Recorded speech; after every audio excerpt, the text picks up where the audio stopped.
안녕하세요. 잡시광입니다. 2차 세계대전 이후 무기 수출을 엄격하게 제한해왔던 일본이 최근 6세대 첨단 전투기 수출을 승인한다는 방침을 내렸습니다. 평화헌법을 지켜야 하는 일본이 전투기를 수출할 수 있는 나라가 된다는 것인가 안팎의 시선이 쏠렸는데요. 일본은 지난 26일 국무회의에서 전투기 수출을 승인한다는 방침을 내렸고, 이에 따라 일본과 방위장비, 기술이전 협정을 맺은 15개국에는 전투기를 수출할 수 있게 되었습니다. 하지만 일본은 지금 당장 팔 수 있는 6세대 전투기가 없습니다. 혼자서 만들 수 있는 기술력도 없습니다. 그럼 왜 이런 쇼를 벌이느냐? 일본은 영국, 이탈리아와 함께 6세대 전투기 개발을 발표한 바 있는데요. 이 전투기는 2035년이 되어야 실전 배치가 가능할 전망입니다. 이것도 어디까지나 새 나라가 불협화음을 내지 않고 순조롭게 개발에 성공한다는 전제하에 말입니다. 오는 2035년 실전 배치를 목표로 6세대 전투기를 공동 개발하기로 한 새 나라의 전투기 개발 사업은 현재 설계 단계에 있습니다. 앞으로 5년 동안은 성능과 사양을 확정짓는 과정을 거쳐야 합니다. 그럼 일본은 왜 전투기를 팔 수 있는 나라인 것처럼 이런 쇼를 벌인 것일까요? 일본 정부와 일본 방산업체가 단숨에 글로벌 방산 강국에 대열에 오른 한국의 방산 수출 성과에 자극을 받았다는 분석이 나오고 있습니다. 일본은 지난 2차 세계대전 패배 이후 방산물자 수출을 금지하는 평화헌법을 유지해왔습니다. 하지만 지난 아베 정권을 시작으로 2014년부터 일본은 헌법을 수정하며 전쟁이 가능한 보통국가로의 전환을 가속화했습니다. 이번 전투기 수출 승인도 보통국가 전환 정책의 연장선으로 해석되고 있는데요. 평화헌법에 따라 무기 수출을 제한해왔던 일본 정부가 차세대 전투기의 제3국 수출을 허용했다는 뉴스는 곧 외신을 타고 전 세계에 보도되었고, 외신들은 이것이 전후 평화주의 원칙에서 벗어난 결정 아니냐고 우려했습니다. 일본 내에서조차 이런 목소리가 나왔습니다. 오카다 카츠야 일본 입헌민주당 간사장은 일본 정부가 전투기 수출을 허용하자 헌법의 평화주의에 근거한 이념을 바꾸게 되는 것은 아닐까라고 말하며 이번 결정에 우려를 표했습니다. AP통신은 일본은 오랫동안 군사장비와 기술 이전을 제한하고 치명적인 무기 수출을 모두 금지하는 엄격한 정책을 유지해왔다. 반대론자들은 기시다 총리 정부가 국민에게 설명을 제공하거나 주요 정책 변경에 대한 승인을 구하지 않고 전투기 사업을 추진했다고 비판했다고 보도했는데요. 그러자 하야시 요시마사 관방장관은 이런 우려를 인식한 듯 일본의 평화주의 원칙에는 변함이 없다. 일본은 현재 비밀리에 개발된 치명적인 무기 수출을 제한하고 있으며 실전에 사용하기 위한 판매는 하지 않을 것이다. 당분간 개정된 지침은 공동 개발할 전투기에만 적용돼 수출 때마다 국무회의 결정 과정을 거치겠다고 말했습니다.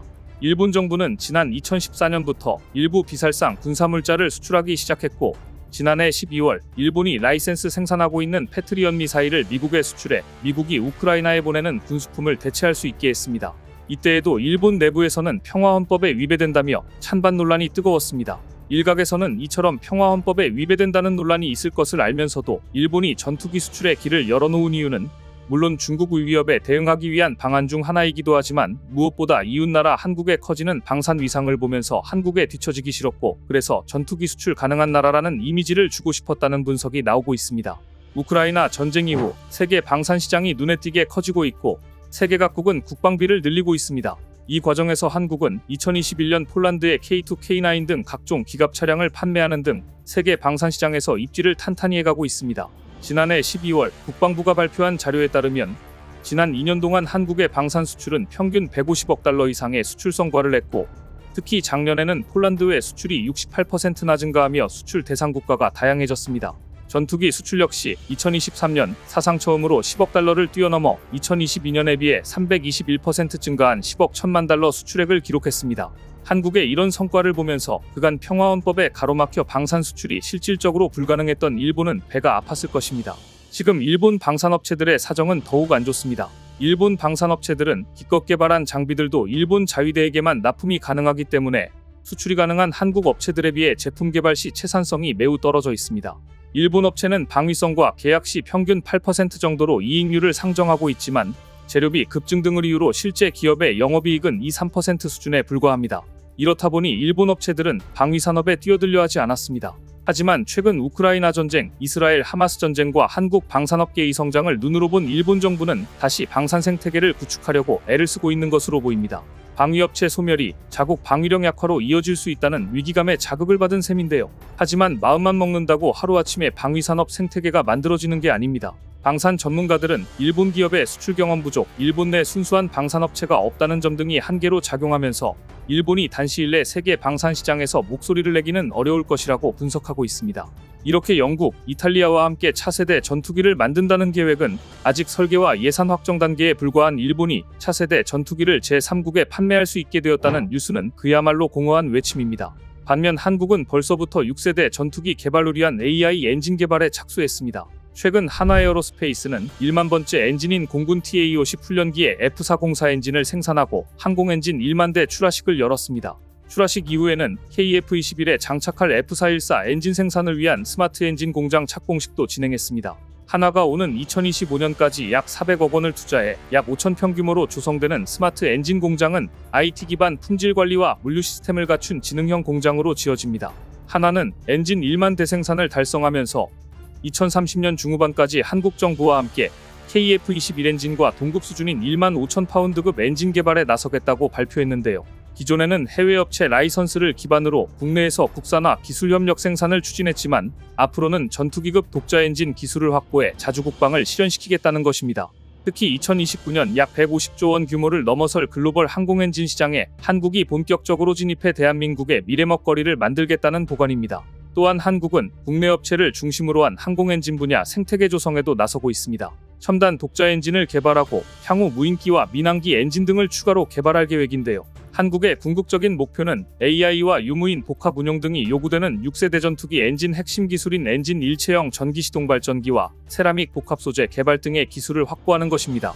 그리고 한국은 6세대 전투기 개발에 든든한 투자자까지 확보한 상태입니다. 한국은 사우디아라비아와 스텔스 기능을 넘어 인공지능, 유무인기 복합 기능을 장착한 6세대 전투기 공동 개발을 추진하고 있습니다. 사우디는 그동안 6세대 전투기 공동 개발국을 찾지 못했습니다.